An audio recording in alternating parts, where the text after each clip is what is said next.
నిత్యము ఆయనే ఆశ్రయంగా బ్రతకాలి. ఆమేన్. అప్పుడు నీకు ఆశ్రయంగా ఉంటాడు ఆయన.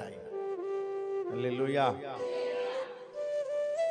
ఆవిడ అందంట అన్న దగ్గరికి వచ్చి, అన్నా నా కోసం, నా కుటుంబం కోసం నువ్వు ప్రార్థన చేయన్నా, కుటుంబం అంతా రక్షించబడాలి, ఆశీర్వదించబడాలి. ప్రార్థన చేశారు. దేవుని సేవకుని ప్రార్థన విన్నారు. మెట్టిగా కుటుంబంలో సమృద్ధి, ఆశీర్వాదం, సంతోషం వచ్చినాయి. రాను రాను రాను రాను ఈ మనిషిలో ప్రవర్తనలో మార్పు వచ్చేస్తాయంట. ఏమొస్తుంది?